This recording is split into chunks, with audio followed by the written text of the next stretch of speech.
The WNBA just got caught in the biggest rating scandal of 2025, and this time there's no hiding behind Caitlin Clark's popularity. What ESPN and the league thought would be their crowning achievement has turned into an absolute disaster that's exposing everything wrong with women's basketball right now. The finals ratings they've been bragging about? Complete fabrication. And the way they got caught is even more embarrassing than the lie itself. Picture this. ESPN drops a bombshell press release claiming the WNBA Finals opener pulled in 1.9 million viewers with a peak of 2.5 million. They're calling it the most watched finals since 1997, acting like women's basketball just had its breakthrough moment. League executives are popping champagne, sponsors are getting excited, and the media is ready to crown the WNBA as the next big thing. But within hours, the entire story falls apart faster than a house of cards in a hurricane. Fans started asking one simple question that nobody could answer. If millions watch this game, why is literally nobody talking about it? Before we dive deeper into this mess, hit that like button if you think the WNBA is playing dirty with these numbers. Your support helps expose the truth about what's really happening in women's basketball. Here's where things get suspicious. The data came exclusively from ESPN with zero independent verification from Nielsen, the gold standard for TV ratings. Usually, Nielsen releases public reports with detailed breakdowns that anyone can verify. But this time, nothing. ESPN cited Nielsen estimates, but kept all the raw data locked away like classified government documents. That's like a student grading their own exam and expecting everyone to believe they got a perfect score. Sports analysts immediately smelled something fishy, and what they discovered next would blow the lid off everything. The smoking gun was hidden in the fine print that ESPN hoped nobody would read. Earlier in 2025, Nielsen rolled out a new measurement system called Big Data Plus Panel that completely changed how viewership gets counted. This wasn't just a minor update. It was a total overhaul that included out-of-home viewing for the first time. What does that mean? Every TV in every bar, restaurant, gym, airport, and waiting room. Showing the game now counts toward the total. Someone walking past a muted screen while ordering coffee? That's a viewer. A person glancing at the game for 5 seconds at the gym between sets? Another viewer added to the pile. But that wasn't the whole story. The timing of this methodology change couldn't have been more convenient for the WNBA. It rolled out right before the finals, giving ESPN and the league the perfect opportunity to inflate their numbers without technically lying. They didn't fabricate viewers, they just redefined what a viewer was. One analyst compared it to adding zeros to a scoreboard when you're losing. It's statistical manipulation dressed up as technological progress. What happened next would shock everyone in the sports world. Fans started comparing these supposed record-breaking numbers to actual cultural impact, and the results were devastating. When real sports moments happen, think Super Bowl, World Series, March Madness, you feel it everywhere. Social media explodes with highlights and debates. Talk shows can't stop analyzing every play. Memes flood the internet within minutes. But for this WNBA Finals game that supposedly drew millions, complete radio silence. ESPN's own shows barely mentioned it. No viral clips emerged. No trending hashtags took off. It was like those 2 million viewers existed in a parallel universe where they watched the game but never spoke about it. The comparison to Caitlin Clark's games from earlier in the season made everything crystal clear. When Clark was healthy and playing in the playoffs before her injury sidelined her, her games against Connecticut averaged 2.5 million viewers, with peaks near 3.4 million. And here's the kicker. Those numbers were verified under the old Nielsen system without any inflated methodology. No phantom bar viewers, no airport glances, just millions of actual fans actively choosing to watch. The fact that the finals without Clark needed statistical tricks to reach lower numbers than she pulled naturally proves exactly where the WNBA stands without its biggest star. Speaking of Clark, her absence from these finals due to injury has exposed just how dependent the league has become on her star power.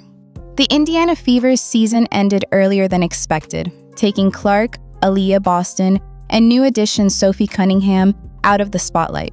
Without them driving interest, finals tickets dropped to as low as $6 in some markets. $6. That's less than a fast food meal for supposedly the biggest games of the year. Yet somehow, ESPN wants us to believe millions were desperately watching from home while refusing to pay pocket change to see it live. The desperation becomes even more obvious when you look at how ESPN handled the announcement. They rushed out the press release before official Nielsen data was available, using only their internal estimates. Why the hurry? Because they needed positive headlines after a season of declining attendance and struggling viewership without Clark on the court. The league has been hemorrhaging money for decades, and 2025 was supposed to be their breakthrough year riding the wave Clark created. Instead, they're watching that wave crash without her, forcing them to manufacture success stories to keep sponsors interested. What really exposed the lie was comparing the WNBA's supposed success to other sports that weekend. NASCAR races, regular season MLB games, even college football reruns were generating more online discussion despite having similar or lower viewership numbers. How does a sport with 2 million viewers create less buzz than a rain-delayed baseball game? The answer is simple. Those 2 million viewers don't actually exist, at least not in any meaningful way. They're statistical ghosts created by counting every peripheral glance as legitimate viewership. The reaction from real WNBA fans has been brutal. They're calling this the league's biggest PR disaster, and they're not wrong. Instead of celebrating genuine growth, the league got caught padding stats like a desperate Instagram influencer buying fake followers. Reddit threads are tearing apart ESPN's credibility. Twitter is flooded with mockery about invisible fans and ghost viewers. Even supporters of women's basketball are frustrated because this scandal undermines any legitimate progress the sport has made. Here's what makes this even worse. The WNBA had real momentum to build on. Clark's rookie season brought unprecedented attention. Sophie Cunningham's move to Indiana created new storylines. Young stars like Aaliyah Boston were developing their games. The league had genuine reasons for optimism heading into 2025. But instead of being patient and building authentically, they chose to fake it, and now they're paying the price. Incredibility that will take years to recover. The methodology change that enabled this deception affects all sports, but it impacts niche leagues like the WNBA disproportionately. When you're starting from a smaller base, adding peripheral viewers creates massive percentage increases that look impressive on paper but mean nothing in reality. 1,000 people walking past TVs in airports suddenly becomes a 50% viewership spike for a league desperate for good news. It's mathematical manipulation at its finest, designed to fool investors and advertisers who don't dig beneath the surface. ESPN's conflict of interest makes this scandal even more damaging. They're not just reporting on the WNBA, they're business partners with massive financial stakes in the league's success. Every dollar the WNBA loses affects ESPN's bottom line. Every failed season makes their investment look worse. So when finals ratings disappoint, ESPN has every incentive to spin the numbers positively. They're essentially investigating themselves and surprise, surprise, finding nothing wrong. The silence from WNBA leadership has been deafening. No explanations, no clarifications, no attempts to address the growing criticism.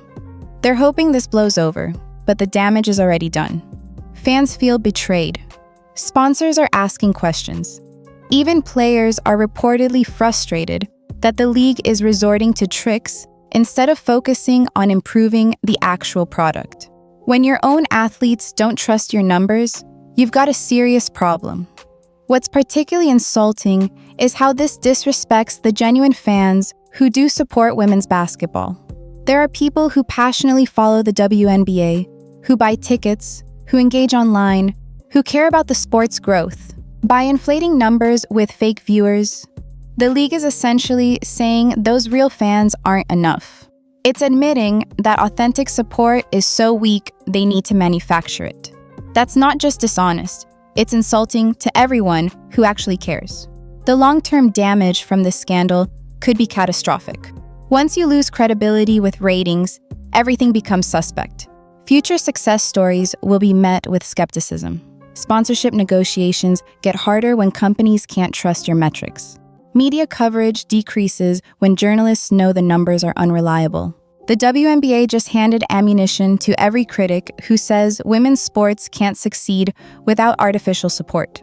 Looking at the actual data that has leaked, the geographic distribution of these supposed viewers makes no sense. Markets with no WNBA presence somehow showed massive viewership spikes. Cities where games aren't even broadcast locally registered thousands of viewers. It's almost like the numbers were randomly generated rather than reflecting actual viewing patterns. One analyst joked that according to ESPN's data, there were more people watching in Alaska than attending games in person all season. The timing couldn't be worse for the league's expansion plans. The WNBA has been pushing for new franchises, using growth metrics to attract investors. But if those metrics are built on statistical manipulation, what investor would trust them? Cities considering teams are now questioning whether the league's popularity claims are real or just creative accounting. This scandal might have just killed expansion hopes for the next several years. Even more embarrassing is how this makes the WNBA look compared to women's sports that are genuinely growing. Women's soccer, tennis, and golf have shown real increases in viewership without needing to change how they count. Their growth might be slower, but it's authentic. The WNBA choosing shortcuts, instead of doing the hard work of building a fan base, makes the entire women's sports movement look bad. The players deserve better than this. Athletes like Clark, Boston, and Cunningham have worked their entire lives to reach this level. They've sacrificed everything for basketball, only to have their league embarrass itself with fake numbers. How must it feel knowing your bosses think so little of your ability to attract fans that they need to lie about it? The disrespect to these incredible athletes is staggering. What makes this scandal even more pathetic is that it was completely unnecessary. The WNBA has genuine bright spots to celebrate. Clark's impact on merchandise sales is real. The quality of play has improved dramatically. Young stars are emerging across the league. There's actual progress happening, but it gets overshadowed by desperate attempts to inflate success artificially. The league shot itself in the foot trying to run before it could walk. The solution is simple, but requires something the WNBA seems allergic to: honesty. Admit the numbers were misleading. Commit to transparent reporting going forward. Focus on building genuine fan engagement instead of chasing phantom metrics. Stop comparing yourself to established leagues and start celebrating small wins authentically. But based on their response so far, don't hold your breath waiting for accountability. This scandal reveals the WNBA's biggest problem isn't talent or marketing. It's insecurity. The constant need to prove they've made it leads to these desperate moves that backfire spectacularly. Instead of being confident in their product and letting it grow organically, they're so worried about perception, they'll manipulate data to look successful. It's like someone posting fake vacation photos on social media. Everyone can tell it's not real, and it just makes you look sad. The real tragedy is what this means for the sport's future. Young girls who dream of playing professionally deserve a league that succeeds on merit, not manipulation. Investors who might support women's basketball need trustworthy data to make decisions. Fans who want to see the sport grow need honesty about where it actually stands. This scandal hurts everyone who genuinely wants the WNBA to succeed. As we head deeper into 2025, the question becomes whether the WNBA can recover from this self-inflicted wound. Trust takes years to build and seconds to destroy. They've just torched their credibility for a meaningless PR win that fooled nobody. The league needs to decide if it wants to be legitimate or keep playing pretend. Based on this scandal, they've chosen fantasy over reality, and that never ends well. If you think the WNBA needs to come clean about these fake ratings, drop a comment below and let them know fans deserve better. Don't forget to subscribe for more coverage of what's really happening in women's basketball. Because mainstream media sure won't tell you the truth. The bottom line is simple. The WNBA just proved they care more about appearing successful than actually being successful. They'd rather lie about 2 million viewers than work to earn 500,000 real ones. And until that changes, until they stop treating fans like idiots who can't see through obvious manipulation, the league will remain exactly what it's been for 30 years. A charity case pretending to be a business.